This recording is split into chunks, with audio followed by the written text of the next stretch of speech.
Welcome, and today we're going to be taking a let's peek at Easy Sketch Pro version 3. We're going to be looking at the highs, the lows, what it does well, what it doesn't do well, etc, etc, etc.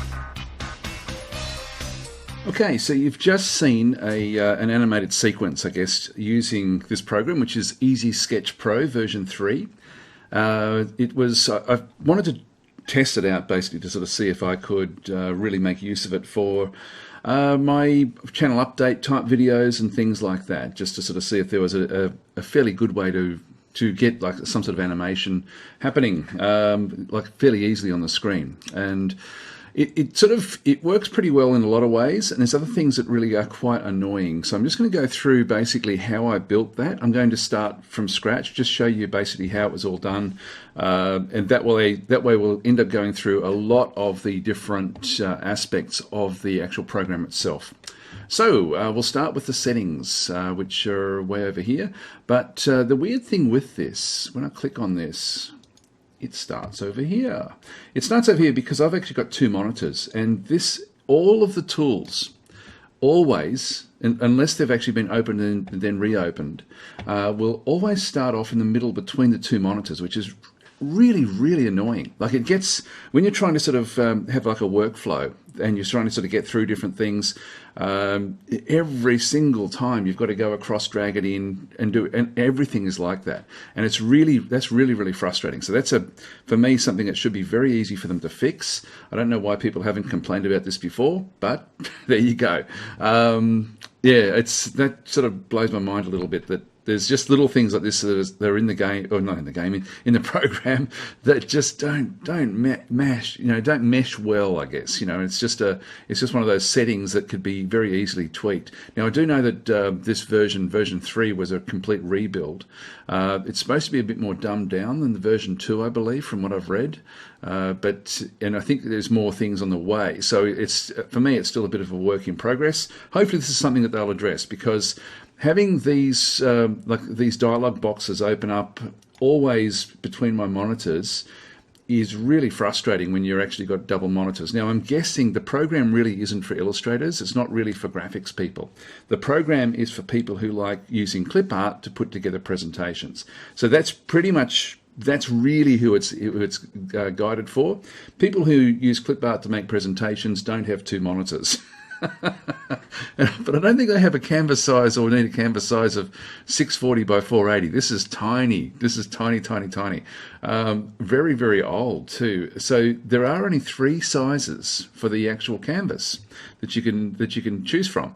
So, which I find also a bit sort of funny. Like you almost should expect to be able to have like a custom version where you can actually make whatever you like, or but they don't. And look, that may simply be because of the way that they've optimized their final export to MPEG.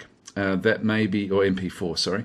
That may be why that's set this particular way. I know that certain software does have trouble if it's not exactly particular divisible by 16, for example. But I'm just surprised that there's just such a limited arrangement in here with the actual sizes. So this is a bit of a negative. You've got your 2 HD formats, so 720p and 1080p. I'm going to make this in 720p simply because I haven't found a way to be able to zoom in and out of the document. If there was a zoom in the actual document itself, I'd be going for 1080p. And look, I've had to make this video in 1080p, so I'm going to have to blow up the final video anyway. So the quality is going to most likely have been shit when you were looking at it when I sort of did that little portion of it. So it's one of those sort of things where, like for my channel update, 720p is fine. That's how I record it. So I could sort of still make use of that format for my channel updates. But for doing something like this, it's not fine. It's just not the way I want that to work. So anyway, I'm going to pick 720p for what I'm doing. The background color defaults to white, but this is good. I was hoping that this was going to be in the program. I was looking around everywhere. I should point out, I was looking around everywhere for tutorials, for information online, on YouTube, just people who have used the program, what they've, like I'm really was looking for a video like this. I was looking for a video where it went through all the different bits and pieces, how easy it is to use, how easy it is to put it all together, what you can do, what you can't do. All I could find was videos that were put out by the company, and not just under their banner, but also sort of reviews put out by their own people, or reviews put out by a company that is actually controlled by them. And that really makes me sort of feel on edge, I've got to say. So rest assured, I'm not getting anything from this. There's no kickbacks. There's absolutely nothing. This is going to be like a very raw review, if you like, or at least an expose of how to use this particular program. Now, I've really only used it a little bit, so there'll probably be some things that I will miss, but I'll go through, at least you'll sort of see the struggles that I've had with certain things and where I've sort of found the program to be good.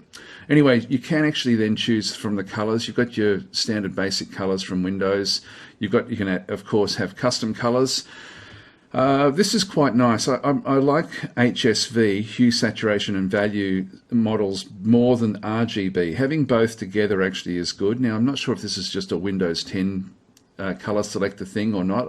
I'm not sure. I hardly ever use the basic Windows 10 model, but you've also got HTML as well, and this is all very, very good. I was very happy to see that you could just have a flat background color and do whatever you wanted to do. So that was good. By default, it's white. That's fine. So I was happy with this portion, unhappy with canvas size. Save, in we come. This is our new canvas size. Now let's go and start with a few other little bits and pieces. I want to have my own background in. And so this, of course, it's very easy to sort of see. These are really the I guess the setups for your slide, like as in what sort of hand you're going to use. Now I'm just going to use a default hand.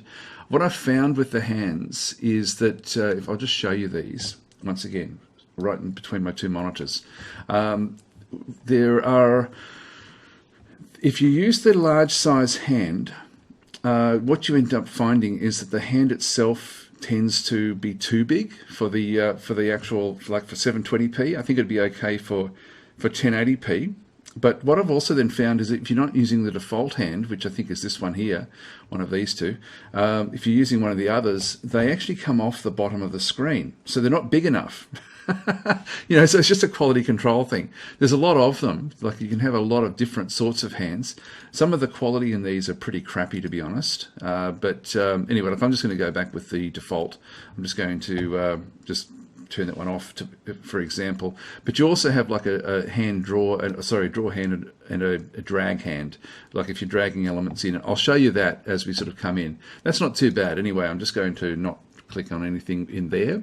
So that's the actual hands. I actually particularly wanted to be able to change my own hand, and actually all I really wanted to do was just have like a marker that just drew straight over the top of the illustration. For me, that would be ideal, but they don't have that. They've only got hands. I've looked everywhere to see if I can actually rebuild my own, because I'd much prefer to do that as well, because I'm using this more for illustration rather than for presentation. And so, well, I'm using it as an illustration presentation sort of format where I'm doing my own things, and it's not really designed for that. It's really designed, as I say, for clip art users. And so the hands, I would love to have had an option or a way to actually put my own hands in. Now I have put in some hours ago now a request for like a ticket, basically for them to tell me if there is a way for me to put my own hands in. I haven't heard back from them yet. That was, how long ago now? It must be, I'm just looking at my clock, I think it was about 10 hours ago. So they haven't responded, but they have responded with a fair bit of junk mail. So once again, it just bothers me, it just bothers me. I'll talk a little bit about that later on as well. Okay, so the backgrounds. Now with backgrounds, when you click on these sorts of things, you've got different sorts of libraries. Now they come with a number of different libraries themselves. So so they've got these first three where you can basically just grab different graphics, which will sort of fit into the three formats that they actually have. I've actually just by experimenting, been adding in a few little other bits and pieces of different libraries. Now they only show the square version of the graphic. They sort of compound it all up to create this sort of stuff. BG images, and I did one called logo test. The backgrounds, if you do your own, and this is the background I'm going to be using. If you do your own, they have to actually be. Actually, that's saying it's a PNG file. Oh no, JPEG. There we go. So that is actually a JPEG. They have to be JPEGs. I've got a JPEG and a PNG. The PNG didn't pick up. The JPEG did. So there we go. Simple little background. So I'm just going to place that into my slide. And so you will have seen that in the opening element. So I just created this. Basically, I've created everything in Illustrator to go into this. Right. So now let's go and. Well, let's look at Illustrator, I guess. We're sort of pretty much up to that, because now what I want to do is start to add elements. So I've put my background in, I've put my hands in. One thing I could do is do the voiceover and perhaps even the music at this stage as well. Now, the music is a little bit sort of tricky, because once again, you really just need to, you don't have much control with this. You know, you've almost got to do your audio separate and bring it all in one sort of either music or whatever, and it's always MP3. They don't use WAV files. So in one sense, the editor for the music is pretty poor, I've got to say. You know, like it's not really, it doesn't really help much, you know. So in that sense, I think if you were doing it for anything other than a really, really basic presentation, the music is problematic, or the whole audio, the way that it sort of works is a bit like that. So when I'm using it, for example, for doing a channel update, I'm not sure exactly how I'll use it, you know, to be honest. I don't even know if I'll actually.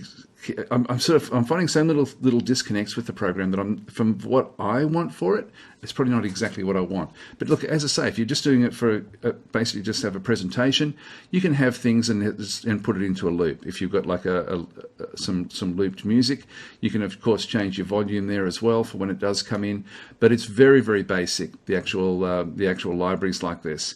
So I probably won't put. Actually, I don't know. What have we got? We've got a fair few different sorts of clips that they actually do have in the thing. Let's just play this.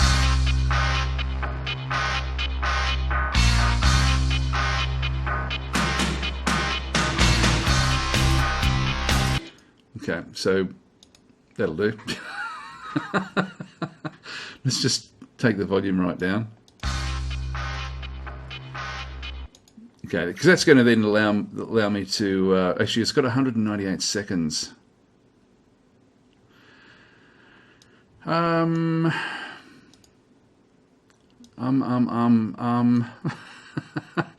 got no idea what these things are. Look, I'll leave it there. I'll leave it there at 198. Let's just add it. Now, I don't even know how you can actually then take it out again afterwards. So, do I want to add it? Why not? So it's processing the music, putting that in there. All right, so the music is now in. I can remove. Okay. Remove. Yep. Okay. Okay. So I can remove it if I wanted to. All right. So that works. Okay. So as far as, once again, just simple.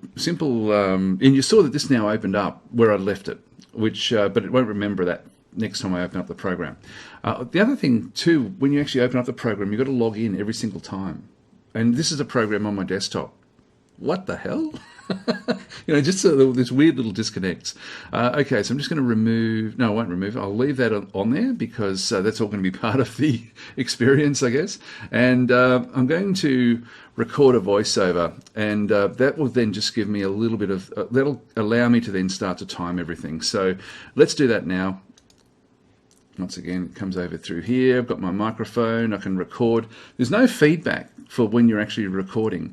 So I'm just going to record this now. I'll probably pause this portion of it. There's no point you listening through this again.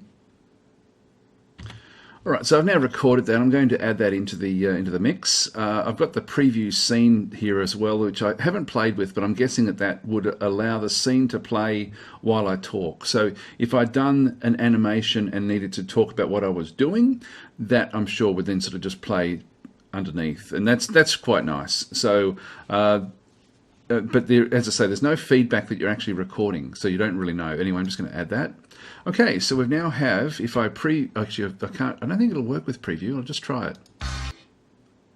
Yep, it only works for the whatever the duration is of what I've actually got there.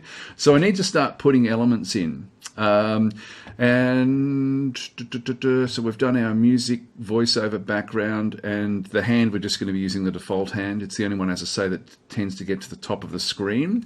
Let's now start with and talk a little bit about images. So when you go to images, it opens up a library of different bits and pieces, and the library is sort of there's different ways you can actually add images in. Some are, like if you've only got one image to add in, just load the image from your PC. Now the images that load in, if I just do this so you can sort of see it, hang on, just bear with me. Yeah, so it always opens up, like every single time, it doesn't remember where you were. It just opens up basically in wherever it wants to open up, which is just crazy. There's what it does do as well, like you open this one up, this one opens up over here, of course, between the two monitors, and then this one opens up basically next to this one, which is okay. But you've got to, if you're doing this and putting multiple things in, you see I've got like a whole lot of SVG files in here. I've got 8 SVG files. These are the 8 that I'm going to be using for the literally for the illustration. And so with these, if we have a bit of a look at this, we have, I've had to copy this if I wanted to keep on doing it each time, if I was putting them in one by one. And that's really quite frustrating. Now, what it does take is it takes JPEGs, PNGs, and SVG files.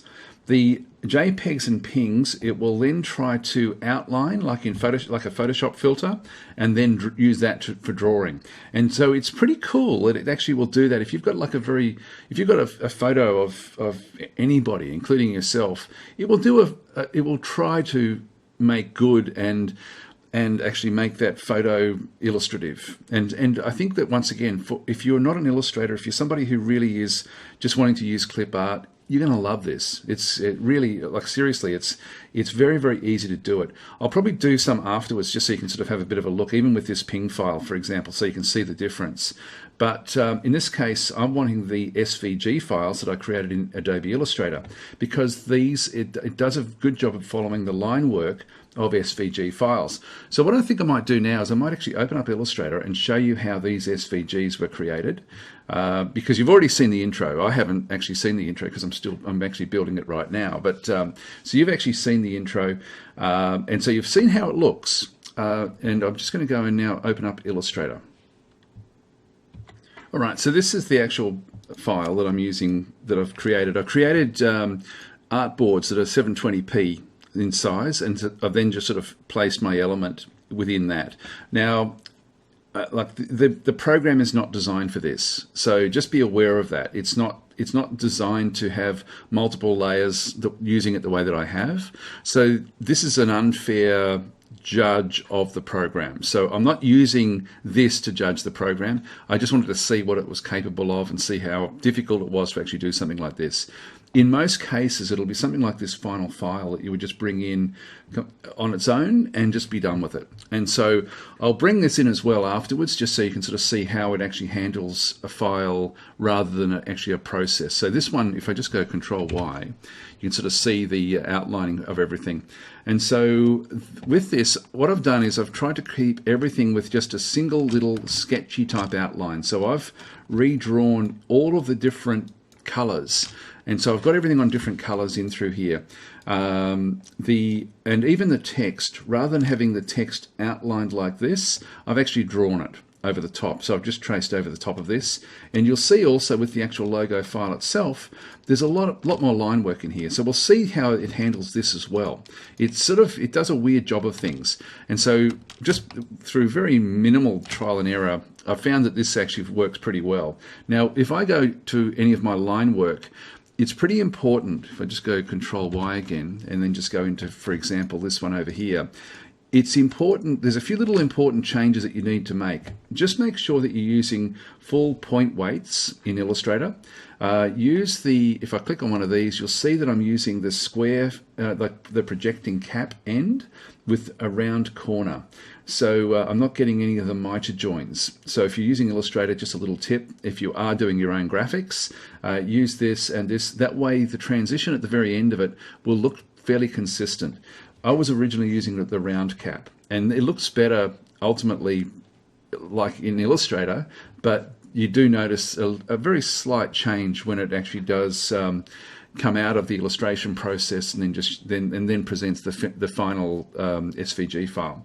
Aligning strokes in the middle. So that's pretty much my setup, and I'm just using full points for everything. And you sort of have to remember what you've done with that if you're going to be using those elements, unless you're just using 1 point, because 1 point is the default for the program. And so what I did there was I literally just had all of the different graphics for everything on their own layers, in I guess in one sense in the order that I wanted to illustrate, except that I've actually on purpose put my white fill layer ahead of my dark fill layer, and so I'm going to have to change those, but I want to bring them in and just show you how to change the order of different elements. I haven't tried that properly yet. I think I know how to do it. Let's see how we go. Okay, so with this is going to be a fairly long video, I guess. But anyway, so I've done these. I've then just gone and exported or saved. I've saved as, and then SVG. It was pretty good. I had groups and things, and it actually handled tricky things pretty well, I've got to say. Like it was fairly easy with the SVG process. But just make sure that you don't actually have any hidden layers. Whatever's on those hidden layers will actually come through in the SVG file as well, and that will also then come out in the illustration. Even though it won't show in the final one, it will still be drawn in the drawing process, and so you don't want any hidden layers. Just be fully aware of that. Okay, so with that, I'm going to leave this open because I'm going to need to come in and access my colors, my color swatches. So because like when I'm actually doing what I'm doing in the actual program itself. So let's go back into Easy Sketch Pro. Actually, we've still got the library open as well. We'll just go and grab that. In fact, we've even got load images. Okay, so I'm not going to bring them in this way. What I'm going to do is, because I've got so many images, I'm going to add them into my library. And so with the library, you see that I had a ping file in there as well. This only really accepts SVG files. SVG is, I think it's scalar vector graphics, I think is the, or scalable vector graphics. Anyway, it's a vector graphics element, so you need a vector graphics program like Illustrator or Inkscape. I think would do a good job as well. I haven't tried it with that, but anyway, in this case, I've got a directory called logo test, and it's remembering the old ones in there at the moment. So what I need to do to review it, if I make a change in my logo test directory, it won't update in the library. So I need to keep on adding it back in again. And once again, it just goes back into sort of like the weirdness of having to go through and it doesn't remember where you were. Which is okay, I guess, for a library because it's expecting you'll have all of the graphics. So once again, it's a clip art program. This is all clip art stuff. You know, there's just stuff everywhere. So, which is fine if you like clip art, but it's not what I want it for. Right, so what I'm going to do here is I'm just going to bring in a new folder. So I'm just going to select the folder. The reason for that is what I found is that when you do bring them in, and look, you can nest folders inside other folders. I had like logo test, and I had my background images in there as well, which don't show up because it's not SVG. But it kept on adding in the same things over and over and over again, and some of these have got mistakes in them. So the only way of actually getting rid of these is to go into program files, Easy Sketch Pro 3, library images, logo test, and delete that particular part of the library. So that's a bit sort of frustrating, I guess. But once again, if you're using it for clip art, you're done and dusted. So really, what I want for this is now all of the different bits and pieces. It only takes SVG files into the library, but I've now got like an easy library of things that I can now bring into the actual program itself. So let's start with the wrong one. This is actually the first one that I've got drawn, but really this is the one that I want to have at the base. So I'm just going to bring it in and just show you essentially how it works. So I click on it, and I'll just get rid of that. So in it comes into the actual file itself. You'll see there's number 1. Now, in most cases, your graphic will be whatever this, like, you know, if you've got your artboard in Illustrator that's around the size of your graphic, then it'll just sort of come in and you can sort of maneuver them around wherever you like. And that probably would have been an easier way to take this, but once again, I'm testing things. So with this selected, it comes in inside its artboard. I'm just double clicking it just to activate it. So this has now been activated. There's my graphics. What I can do is just to have a bit of a look at it and see how it actually works, is to just do a preview. Welcome, and today we're going to be taking a let's peek at, there we go. So it's I'm going to need to, of course, change all of my timing. I may need to re-record. You're going to get very sick of me talking, I've got to say. So I might, yeah, I'll leave it in. Once again, you can't change the volume, can you? I don't think that's going to work. I don't think it's going to work. Welcome, and today we're maybe taking a let's peek at Easy Sketch Pro version 3.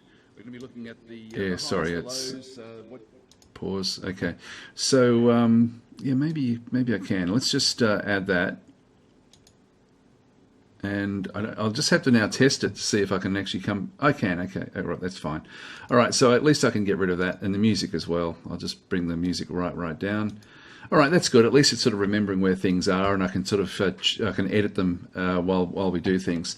Okay, so you can sort of saw how it worked. Let's just have another quick look. So black line, and I might even turn that right off.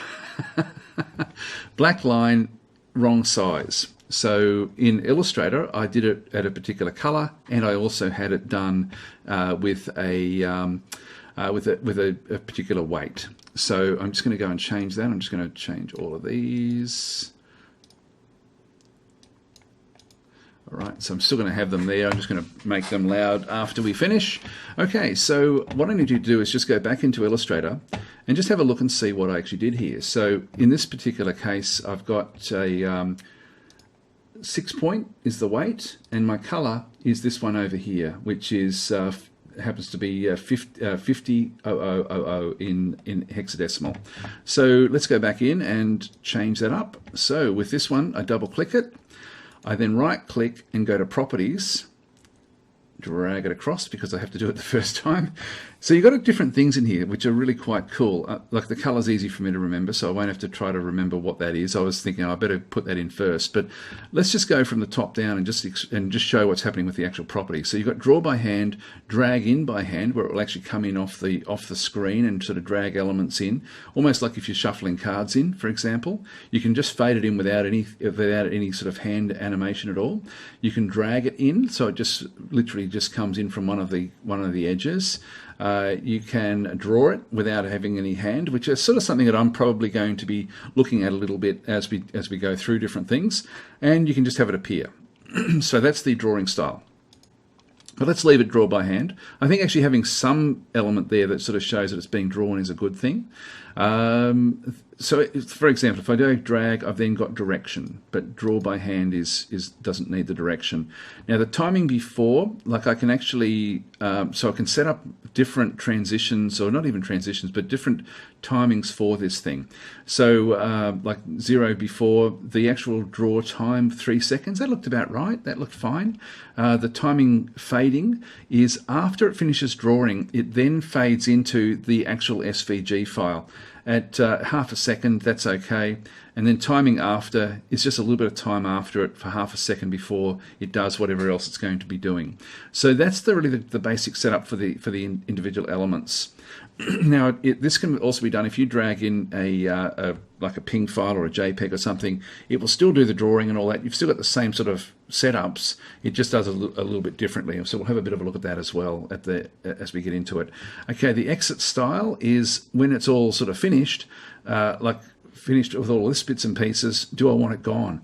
Excuse me. So I can drag out or fade out if I wanted to, or none. I'm just going to leave it on the screen. Exit time is basically how long it takes for it to do that. So if it's if it's a fade out with no seconds, it's just going to turn itself off, essentially. But I'm just going to leave it on none. The stroke width, now we saw that I was using a stroke of 6, so I need to make it the same, so 6 in through here. Then the color I was using was 500, so 50,000. There we go. So that should now be the same color as my line work. If I save that and just click somewhere outside the element, it's then going to hopefully draw in that color. Let's have a bit of a preview. There we go. It's a bit hard to see that. Now let's bring the white in. In fact, let's bring everything in and then start to sort of tweak things up a little bit, because like it's all very well doing it like this, but you need to be able to get into the elements fairly easily, particularly when they're overlaid. Now, as I say, the program's not designed to do this. I'm just pushing it.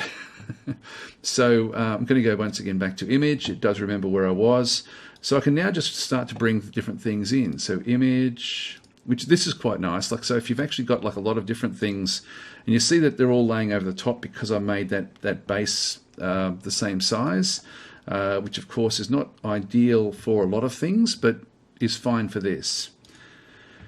And then finally, this one here. Okay, so that's basically the format. Now this is a bit ugly, isn't it? Like I'm going to leave it. I'm going to leave it there. Probably, if I went back and made all my ends rounded, it would not do what it's doing there. So probably putting the rounded ends would have been still the better option, I think, particularly for lettering like this. I'm going to leave it. I'm just going to leave it the way it is. Okay, so we've now got all of these different elements which are now building up the logo. But I can only access the top one. So if I click on this, I don't really know which one this is, but I know because of the order that I put it in, it's this Let's Peek at Easy Sketch Pro 3. So for me to sort of chop and change things around a little bit, it's going to be a little bit tricky, really. So what I want to do is to be able to go to exactly the element and then fix the element. So let's go to the timeline, which brings it in across through here. I can then start to see everything. So if I double click, hang on, properties. Oh, I can't actually select it. I thought I could select it. I can do certain things, because one thing I really wanted to do, let's just go save. Let's just close it off. Does it remember it? I'm just going to go and right click it and just, oh no. No. This is a problem. Okay. So unfortunately, I've got, I don't know which one it's actually got selected.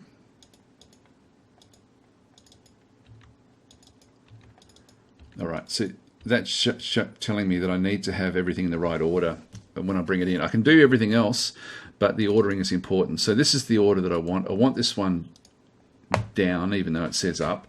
So I want that to be in that order. I want the white first, then I want this, and so I've got to make sure I keep on building this now in the correct order. So I've got the white, then that, then the outline, then the red, then that, then that, then that. Okay, so that's the right order now, at least. So we're now seeing the actual logo itself, and now I need to go through each of these elements and tweak them. So because I've got so many and it's fairly complicated, I can do this through the timeline. Once again, see how it doesn't remember anything.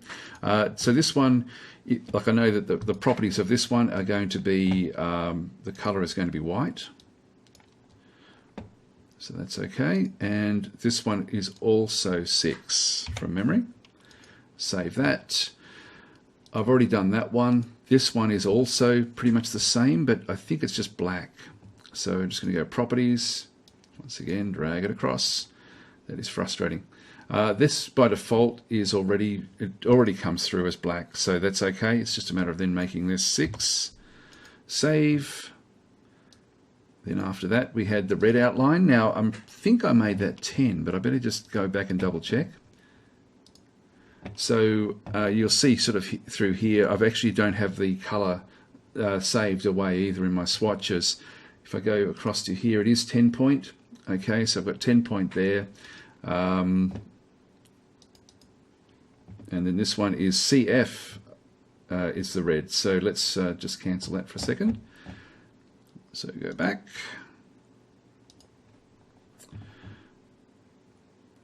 Properties, drag it across, 10, CF0000. There we are. Okay, so that's done. Save. And so I'm just going to go through the rest of these, just tweaking them up like this. I won't sort of make you guys sit through this, but it's not too bad, other than the thing keeps on appearing on the right hand side. In fact, I better bring back the actual program itself. Okay, so at least we can sort of see the program rather than Illustrator. But I'll finish all this stuff off, and then I'll come back once we've actually got all that set up. All right, so let's just now do a quick little playthrough. So this could be a bit faster. Transition I don't need afterwards, so I might just sort of change that. That looks about right for that one. That looks okay for the line work. It's really the it's the shading that's a bit slow. So that's not too bad either, to be honest.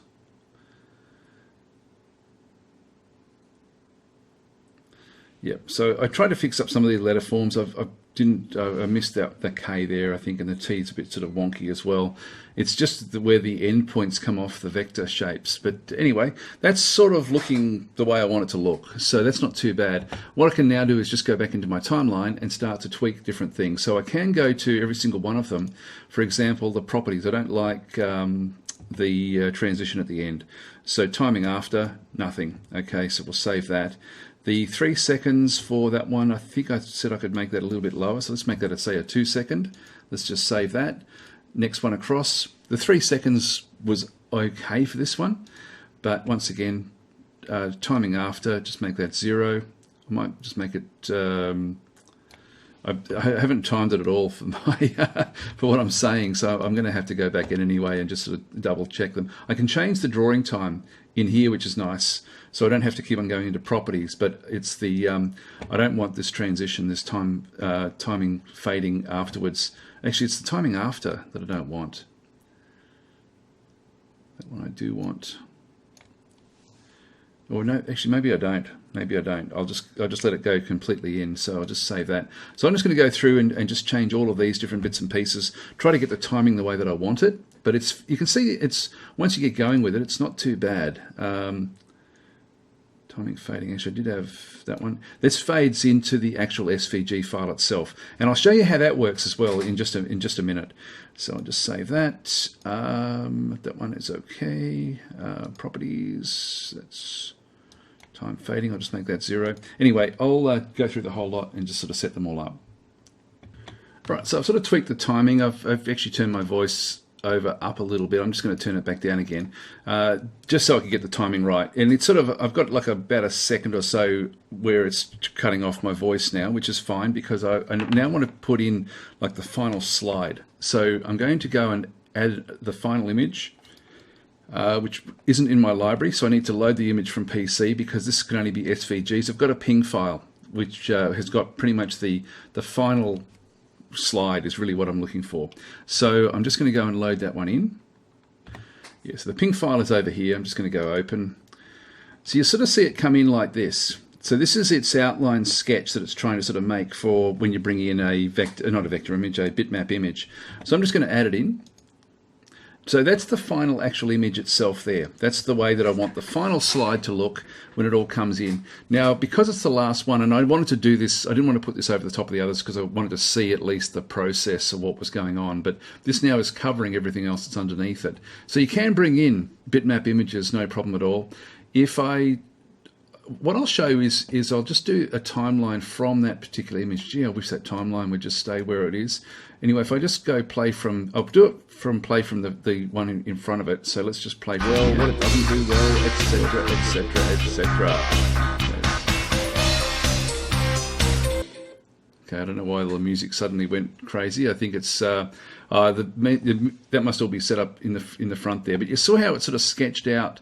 I can still do whatever I want to do with this. Like if I double click this and go to properties, I can still change my stroke colors and so on and so forth to actually, it will then draw out the shape and then fade it in. And it does that with everything. It just fades stuff in. So the time, what I want to do with this one is I just want to fade in. I don't want to draw in. The time drawing, time fading, half a second. Timing after, I might just leave that at, say, maybe 2 seconds. Sorry about the noise that would have come blaring out at you. Okay, so that's pretty much the final slide. So if I now save that, and just make sure that my voiceover and music are both... Oh, what have I done? So music is off, that's fine. Voiceover is off, that's fine. So just to play it through again, it's like only a few seconds, so we'll just want to see the transitions before we then start to make the final export. So we're just going to go preview. So the voiceover is of course going on while all this is actually happening.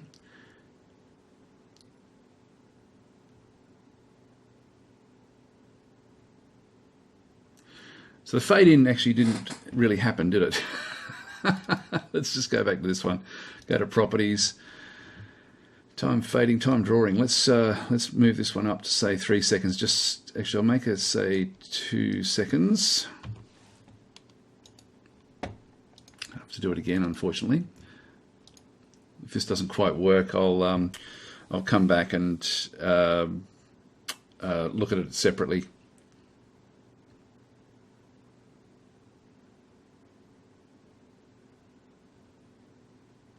Okay, so it just then transitions into the final one.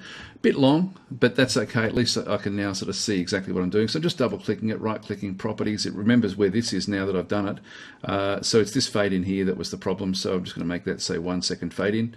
So I can tweak different bits and pieces. So I'll save that. And I'm going to now just test it myself and just make sure that all the timing is right with all of the music and all of that sort of stuff. And then we'll just come back and export it after this. Well, I'm happy with the way that's actually looking. I don't have to tweak it any more than that, to be honest, so that's all pretty good. Let's now just export this out. So we're just going to go and export. And once again, it just sort of wants to export out to, like, it doesn't remember where you sent it now. It wants to go and put it onto the desktop. I'm going to place this somewhere where I can get access to it with the rest of my videos. So I'm just sort of placing it in with like some of my other videos in there. So welcome, and today we're going to be taking a let's peek at...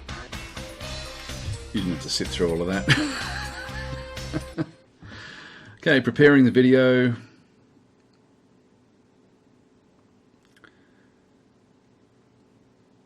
So it's just sort of now, I guess, optimizing. Do we want to open it? Now, typically, yes, and I'm going to do that because, and I'm unfortunately going to have to sit back through the intro yet again because I just want to now double check the quality of it. You'll notice I've got no control over quality. I can't tell it how good I want the quality to be. That's a problem as well if you're trying to do anything of any sort of quality. This, as I say, is purely for presentation. It's not designed for, I don't think it's really designed for doing this sort of work. I mean, it's good in a lot of the things that it does do, but it's just, yeah, other things not so much. Welcome, and today we're going to be taking a let's peek. It's not bad. Easy Sketch Pro version 3. We're going to be looking at... Just turn that down. Yeah, look, the quality's not as bad as I thought it was going to be honest. I was expecting it to be really shitty. Like really shitty. But it's not bad. That's not bad. Actually, I just wish I did have control over it, but I don't. So so that's not bad. The only trouble with it really is that it's just small. Like it's... it has come in, you know, I can't easily scale it back up now to a 1080p. So it's not video editing software. This is presentation software. It's clip art software essentially, and we've just made ourselves some clip art. But anyway, that's not bad as far as the an intro is concerned, coming from the program. It's certainly faster than doing it manually, like through Flash or something like that. Like it's a lot faster to generate, which is, of course, a big consideration. All right, so let's now talk about a few of the other things. Like if we go into, like you can click on New Slide, it then brings a new slide in if you did actually want it. The clip art, there is a lot of it there, so if you're wanting to use this purely for clip art, that's not a problem. The text, once again, if it does sort of like, if you wanted to sort of put text into it, in fact, what I might just do, I might just cancel that. I'll delete the slide. Yep, right click. Oh, I can play from there. Remove slide. I wonder if I do play from there, I'll just try text. So this is enter a test. Exclamation mark. And so you've got like your different fonts to whatever's installed on your computer. Like I use Vectora, so I'll just use that in here. Very, very basic though. Like you don't have the control, for example, like Vectora has a lot of other styles which of course don't show up. We've got the color there again as well. So if I wanted to sort of make that into a different sort of color, doesn't really matter what I do here. Just go OK. Just click on OK there. So this is a test, and if I wanted to play from here, hopefully it won't play all the music again.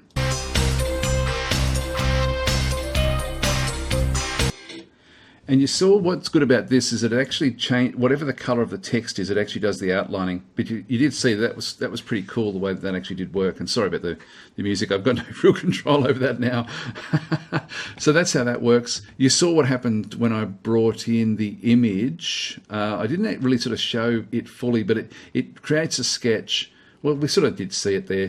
When you bring in a bitmap image, it creates an outline, draws it, and then fades it in. And it does that with everything. You saw that even with this, it sort of just draws the outline, which is fine. You know, that sort of works pretty well.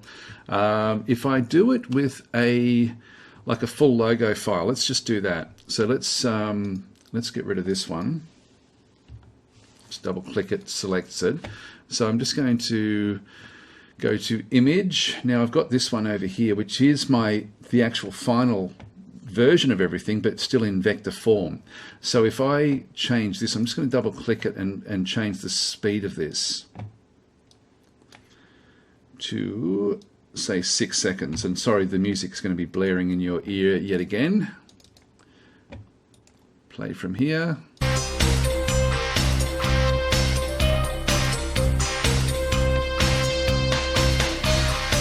So it's not bad. And once again, I can go back in and just change those properties, change this up to say 3, like the stroke color of say 3 or even 6, which is what I've been using for a lot of what I've been doing. And I can change the color over through here back down to white, for example, and save it. And so that when it's then play from here.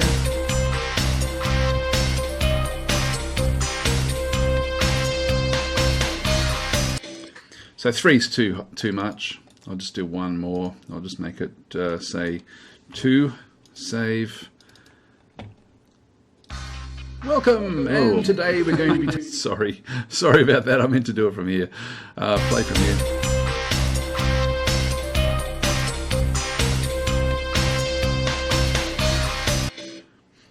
It works, you know. It does, like, so once you've actually got a graphic, it actually does a pretty good job of building whatever it needs to build in. Also, as you sort of saw there, it was drawing with the hand. If I didn't want the hand, I could of course just make it go and just literally just draw. Save. Play from here.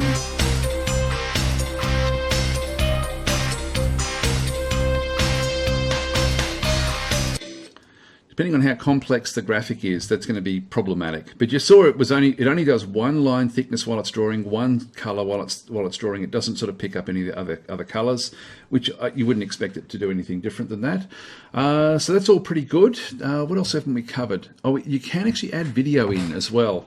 Just trying to think of where I've got some video that I could make use of. I will show this actually. I'll create yet a new slide, and I'm just going to place a video inside this. Now, when importing, it's basically sort of saying recommended duration for video is 0 to 3 minutes, so it doesn't want a very long video. And so I'm just going to try to think of where I've got one. So I'll have a bit of a look and see if I can find one that's very, very short. Now, it only accepts MP4s, and I've found a little one here where I'm actually giving a bit of a presentation before I go for a swim. actually a couple of months ago for my channel update. Yes, I'm still swimming through the winter.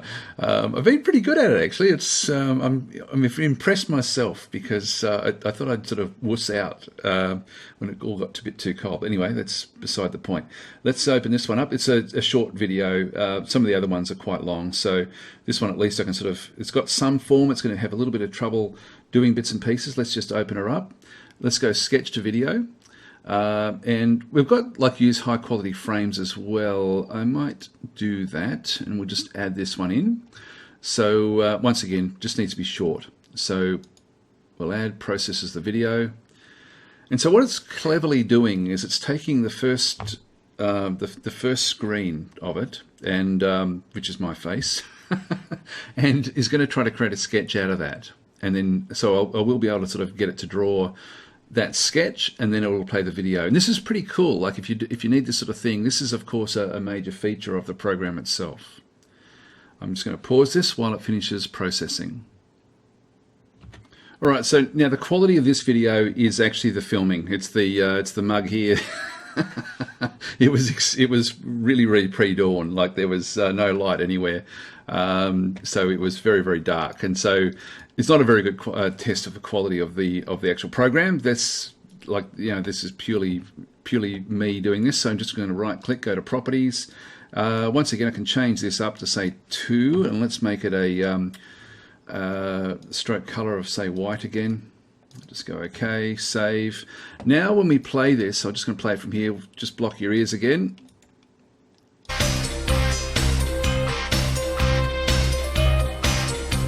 guys, it's pretty dark here as you can see. There we go. So you sort of got the idea that it sketches and then rolls into the actual video.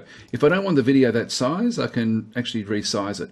So if I just wanted like a small video, I can rotate it as well. All the elements can be rotated and moved around, done whatever you want to have done with them. So it's almost, this is where it becomes much more like PowerPoint than an illustration program. And I guess PowerPoint is probably that's really its closest relative, that sort of just presentation style. So even with this now shortened, if we just do a play from here. Hey guys, yeah, so it works pretty well. Right, well, that sort of covers the bits and pieces that we've gone through here. We've done all those, we've done all these. Timeline preview. It's time for us to export once I get rid of these other things. Interactive I haven't tried yet. It's sort of something where you should be able to create links inside your video somehow, and I'm not sure exactly how that works. The interactive isn't something that can be done inside the program by the looks of things, because it goes off to another website where you need to then sort of like register something for it. And I guess that's a point I now want to bring up. I guess some of the other negative things about the program, and nothing really to do with the program itself, I guess it sort of is the purchase process was horrendous. I've got to say, it was horrible buying this program. It's the worst experience that I can remember being, serious about this, of buying software. It really blew my mind. Like it was when you go and buy a car and you actually go and sit in, you've negotiated your price, you're sitting in with the car salesman, and you're all sort of ready to sign on the dotted line, and then he starts saying, actually we've got this special deal on tinted windows, and we've got this rust inhibitor that we can put into your engine, and if you get it when you get your car, you get it at half price. After you buy this program, and look, there's 3 different options. There was a basic, which leaves some sort of watermark on the screen. Once again, I think that if it's got a watermark on the screen, make it free. It should be a free demo. Let people try the program. Because to be honest, I don't know if I want the program for what I want it for. I'm still really, I'm sort of thinking it's not really what I thought it was for myself. Now, for presentation, I think it's great. Like, I think it does a good job, but I'm really looking for something very particular, and there's some annoyances in it for me for what I want it for. But so they had the basic version, which leaves a watermark. So once again, useless for anything at all other than testing the program out, so why make people pay for it? I think that was about $30 from memory. Look, I may I'll probably get the pricing wrong, so I probably better not even talk about the pricing. The next one up was the business one, which actually had less clip art, and that's the one I chose because I don't want the clip art. And then the last one was like a pro version, I guess it is. I forget what it was actually referred to as. I think the one that I bought was about $60 or $70 US, and then the one up from that was, I forget what it was, I think over 100. It just had a lot more sort of the bells and whistles. After you purchase it, after it all goes through PayPal, then you come to a screen that says you need to buy a commercial license if you're going to do anything other than for yourself. I find that I was so pissed off when I got that screen. I thought, you are kidding. I've bought your program, and then this other one comes up wanting me to fork out, and it tries to butter it all up. And there's a video playing, and it's, oh, don't worry, we're going to do the right thing by you. Do the right thing by us and put it right up front. That was just absolute bullshit. I was so shitted off when that came up. Anyway, it was a no thanks. So I clicked the no thanks down the bottom of it. Then another screen pops up. And this one is, if you want even more clip art, we've got a special deal for people who've just bought the program, or something along that line. Anyway, I lost track of how many screens there were after no thanks before I could even start to try to get into actually downloading the software.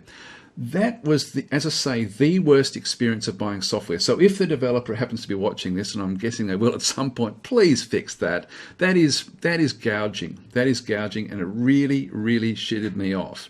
I don't know if other purchasers have complained about that, but I certainly will be, and it really put me in a very negative frame of mind about the program before I even opened it up. And I've tried to approach this. I've slept on it, and I've sort of, I've come into it, tried to be as positive as I can about what the program does well. I've tried to show what it doesn't do well, tried to show areas that it could be improving, but the purchase process for me was horrifically bad. The other thing that I find really, really bad was that there were these different review sites. Now, the review sites are all run by the same group. And so, for example, Easy Sketch Pro Reviews. And you go to YouTube, look for a review on it. That's what comes up the top. So I find that dishonest. That's like sort of creating landing pages for Google that are there to sort of clickbait type things where they can say whatever they feel like. Now, I don't know if they're independent or not. I'm assuming they're not, because I didn't register for anything from those sites. But guess who started spamming my emails? I've already received 2 emails from this review site. I didn't register for anything on this review site. I did go and visit it. I think after I had clicked on after I bought the software. So it really stinks. That whole process, that post-purchase process, is really, really poor, I've got to say. So anyway, I just wanted to let people know that. Also, you do have to log in every single time you use the software. Like you actually have to, there's a login screen. That shouldn't happen when you buy software. And it's just, once again, it's really, really annoying. And it's just frustrating. It's a really frustrating experience. What else is there about the experience that I've sort of found that is frustrating? I mean, I haven't heard back yet. It's only been like 10 or 11 hours now since I've actually put the ticket in about, I put a ticket in because I couldn't find out how to not have the hands, or I wanted to personalize my hand. That isn't, I don't know if that will be doable or not, but anyway, I haven't heard back yet about that, which also annoys me because I've now received 2 lots of spam from the company. And yet I haven't received a reply to my actual request. So I guess that sort of sums it up. So look, in summary, with this particular thing, I'll just get off my face there. I will actually one thing we haven't done is I'm just going to delete these. So remove that slide, remove this slide, delete, and so with this. Remove that slide. I'll save the project, sorry, as well, and then I'll export. Just bear with me. I'm just going to pause this again. Yeah, so once again, I've just sort of saved the program. So once again, every single time I go to save anything or do anything like this, it doesn't remember where I've been. It just always goes back to either my documents or something like that. And easy things to fix. So I hope that they do fix the file management of the program itself. I think that's pretty poor. The way that the dialog boxes are opening up always between my two monitors is really, really frustrating. Like, it's super frustrating. And it's just little things like that. The usability of it, for me, is problematic. And it's even that alone, like, I bought this because I thought it would improve my workflow. I probably will have to try it a little bit further, but I'm finding that going across the properties, it seems like a minor thing, having to drag it in. But when you're used to using graphics programs and you're used to things being done to assist your usability, and then you come across a program that you're trying to use fast and you're trying to sort of get through as quickly as possible, that is clunky in areas it shouldn't be, that's a problem.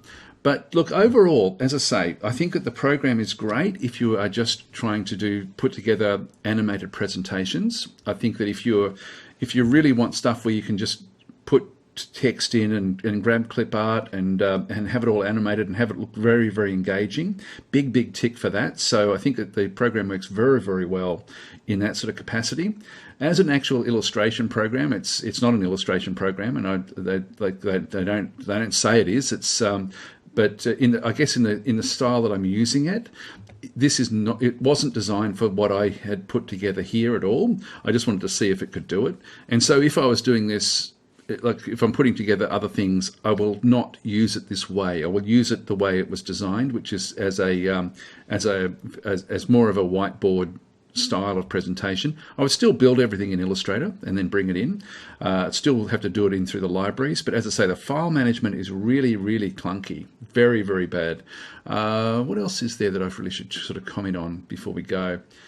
I'm happy with the export quality at this stage. I haven't put it into the editor, so that may change, I guess, when I actually bring it into the actual video editor to put the final thing all together. The help file goes off to a support ticket area rather than, like, it would be great if it actually was a proper help area rather than just a support ticket with a knowledge base. The knowledge base, I think there's 11 questions or 10 questions for this version of Easy Sketch Pro, and everything that I wanted to ask wasn't in there. There are tutorial videos somewhere, but I got so shitted off with the whole experience of the gouging that I completely bypassed those. I wasn't interested in those at all after that experience.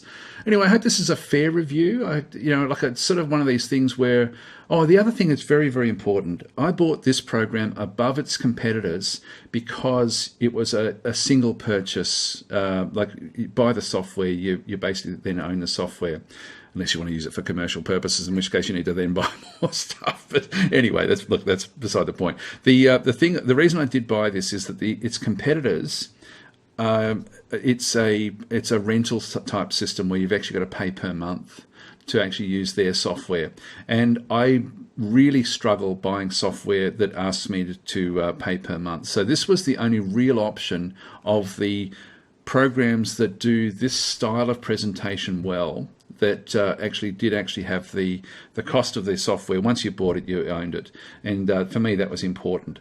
So I wouldn't even look at its competitors. There was two of them. I can't even remember what their name is now.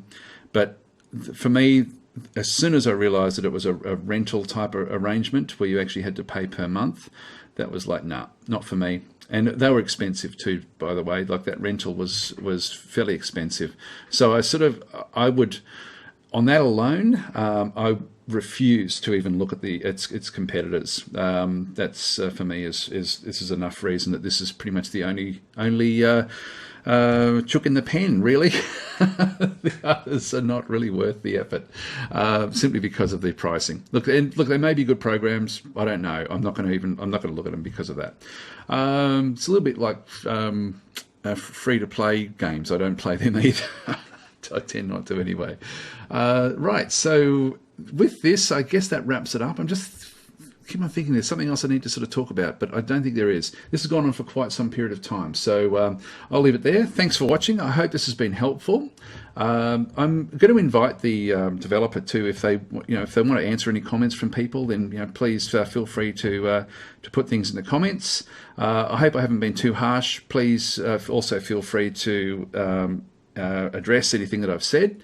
If I've been inaccurate in any way, I will try to, and it sort of comes to light, I'll put notes within the actual video itself. So anyway, I'll leave it there. Thanks for watching. Join us next time.